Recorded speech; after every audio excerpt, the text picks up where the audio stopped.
Somewhere in your house, right now, there is a muscle quietly disappearing. You cannot feel it happening. There is no pain, no warning sign, no moment where your body sits you down and says, "Today, you lost a little more of yourself." And yet, by the time most people notice it, in a stumble on the stairs, in a knee that buckles getting out of a chair, in legs that suddenly feel like they belong to someone 20 years older, the damage has already been building for years. So here is the question worth sitting with for a moment. If your body were losing something this important, wouldn't you expect it to hurt? Wouldn't you expect some kind of alarm? The unsettling truth is that it doesn't work that way, and understanding why is the first step to stopping it before it takes something you can never fully get back. This is the story of sarcopenia, the medical term for age-related muscle loss, and more specifically, the story of what happens to the muscles in your legs, the ones responsible for nearly everything that makes independence possible. Walking to the mailbox, standing from a couch, catching yourself before a fool, climbing a single step without thinking twice. These are not small conveniences. They are the entire architecture of a free and capable life, and they rest almost entirely on muscle tissue that begins shrinking far earlier than most people realize. Here is the part that surprises almost everyone the first time they hear it.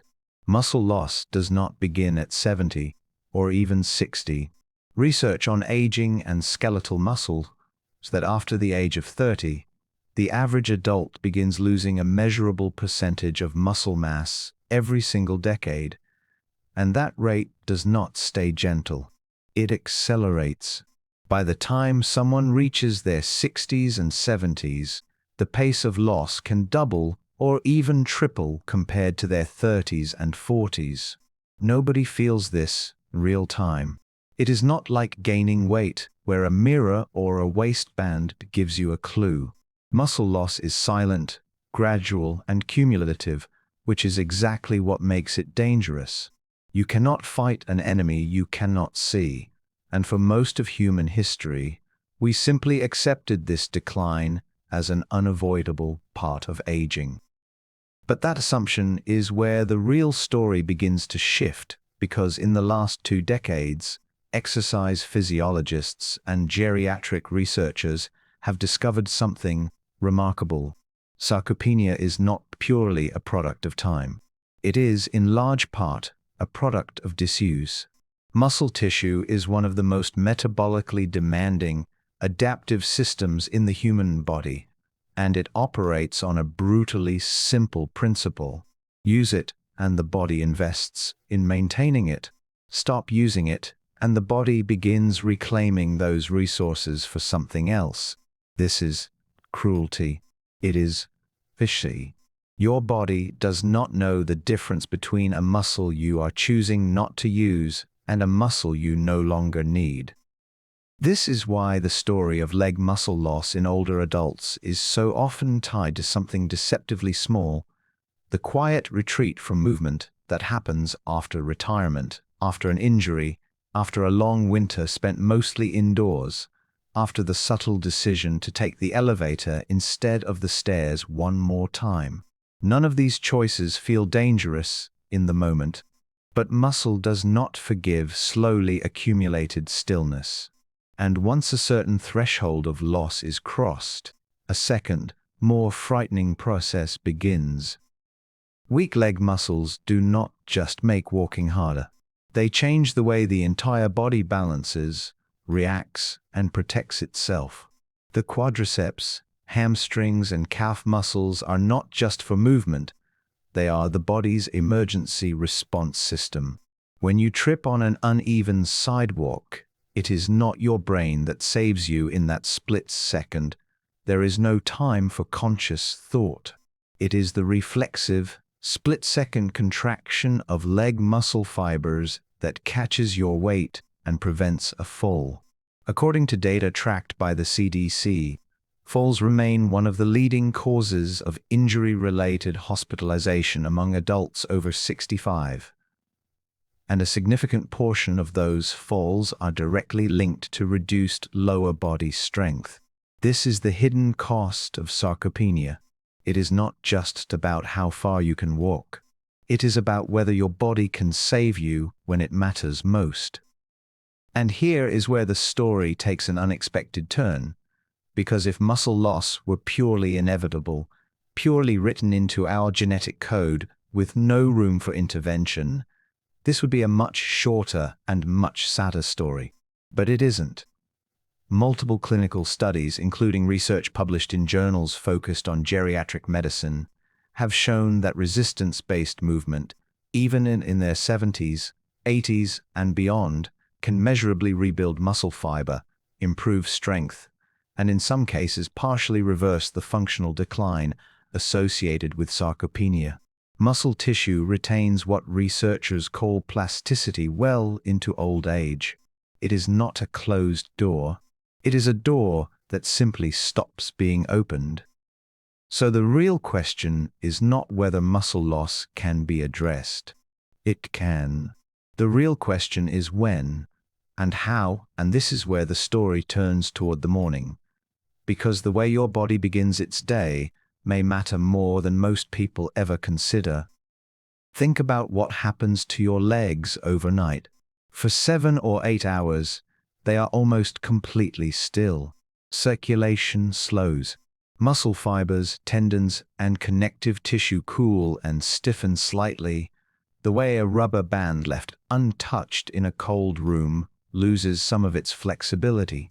Blood flow to the extremities naturally decreases during deep sleep, prioritizing the core organs instead.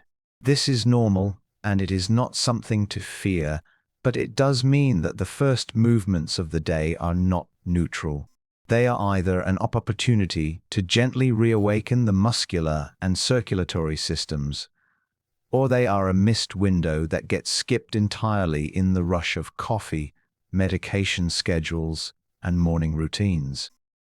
This is the piece so many people overlook, not because they don't care about their health, but because nobody ever explained why the first few minutes after waking carry so much physiological weight.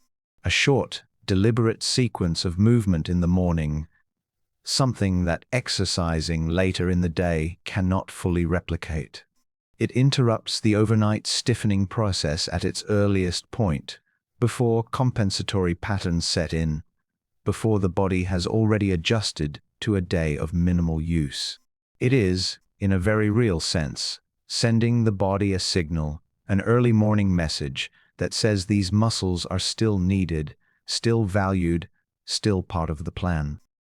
What does this actually look like in practice? Not an intense workout, not something requiring equipment, a gym membership, or even leaving the bedroom. The research on functional mobility consistently points toward a small set of low-impact, high-value movements performed consistently, movements that emphasize the exact muscle groups most responsible for balance and independence, the quadriceps that stabilize the knee, the glutes that support hip alignment, and the calves that control ankle strength and walking rhythm. Consider something as simple as seated leg extensions, performed slowly while still sitting on the edge of the bed. This movement directly targets the quadriceps, the muscle group most responsible for the ability to stand up from a chair without using your arms for support, an ability that geriatric researchers actually use as a clinical marker of functional independence. If a person can rise from a seated position 5 times in a row without pushing off with their hands, it is considered a meaningful indicator of preserved lower body strength. That is not small detail. That single test, sit to stand, repeated, is used in real clinical settings to predict fall risk and independence outcomes, and the muscle strength behind it can be built with movement this simple. Then there is ankle pumping and calf raises, movements that seem almost too modest to matter, and yet they play an outsized role in circulation. The calf muscles are sometimes referred to by researchers as the body's second heart, because their contraction helps pump blood back up through the legs against gravity. For older adults, particularly those who spend more time seated or resting, this circulatory support becomes even more important, reducing the risk of blood pooling, swelling, and the kind of stiffness that makes the first steps of the day feel unstable. And finally, something as unassuming as marching in place, lifting the knees gently while holding onto a chair or countertop for balance, activates the hip flexors and core stabilizing muscles simultaneously, rebuilding the coordinated firing pattern between upper leg and torso that so often deteriorates quietly with age. This coordination, more than raw strength alone, is what allows a person to navigate uneven ground, recover from a stumble, or step off a curb with confidence instead of hesitation. What makes this approach so different from the advice most people have already heard is not the movements themselves, it is the timing and the psychology behind consistency. Behavioral research on habit formation consistently shows that actions anchored to an existing daily routine, something you already do without fail, are far more likely to become permanent than actions that require a separate decision each day. Brushing your teeth, waiting for coffee to brew, sitting on the edge of the bed before standing. These are moments that already happen every single morning, which makes them powerful anchors for a new movement habit, because the decision has already been made for you by your own routine. This matters more for older adults specifically because willpower, contrary to popular belief, is not a fixed reserve of discipline. It is a limited cognitive resource that fluctuates throughout the day and is often lowest in the evening. This is part of why so many well-intentioned exercise plans, the ones scheduled for after dinner or before bed, quietly fail over time. The morning, by contrast, tends to offer the highest levels of mental clarity and motivation before the demands of the day accumulate. Pairing a small physical practice with that natural morning clarity is not a coincidence. It is a strategy grounded in behavioral science. There is also an emotional dimension to this that rarely gets discussed alongside the physical one. Muscle loss does not only threaten mobility, it threatens identity.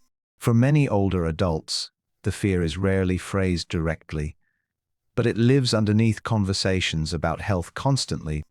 The fear of becoming a burden, the fear of losing the ability to live independently, the fear of a future where someone else has to help with tasks that once required no thought at all. This fear is not irrational. It is a rational response to a very real biological process. But it is also, crucially, a fear that can be addressed, not through denial, but through informed, consistent, small action, the kind that rebuilds not just muscle fiber but confidence in the body's ability to keep showing up. This is perhaps the most important reframe in the entire conversation around sarcopenia. The goal is not to chase the strength of a 25-year-old. That was never the point, and framing it that way only invites discouragement.